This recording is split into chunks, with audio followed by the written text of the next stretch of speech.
Il conto della Brexit per l'export in provincia di Padova e più in generale in tutta la regione potrebbe essere salatissimo. In ballo ci sono centinaia di milioni di euro.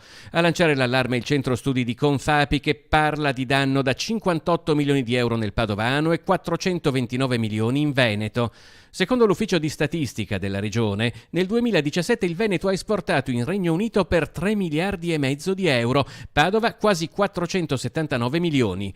Con la Brexit la contrazione dell'export è calcolata in una forbice variabile tra il 3 e il 7%, ovvero tra i 600 e i 1700 milioni di euro in meno. Rapportando la stima per l'export delle aziende del Padovano, in ballo ci sono quindi fra i 14 e i 33 milioni e mezzo di euro, per il Veneto 107, che possono salire sino a 250 milioni.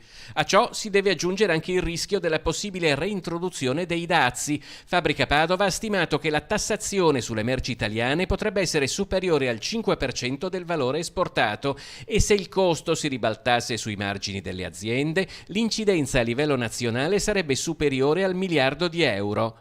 Per le aziende padovane, mantenendo lo stesso rapporto, si aggiungerebbero 23,9 milioni di euro ai 33 milioni e mezzo già considerati nello scenario peggiore, per un totale di 57 milioni e mezzo di euro. Per il Veneto 178 milioni di euro, oltre ai 250 calcolati in precedenza, per un totale di 428 milioni di euro. Che il Regno Unito non abbia ancora stretto accordi commerciali alternativi alle regole attuali con i singoli partner la dice lunga sul caos di una nazione spesso indicata come modello di efficienza, ha commentato il presidente di Confapi Padova, Carlo Valerio, ed è la dimostrazione di come le scelte compiute sul piano emotivo possano avere conseguenze nefaste per tutti.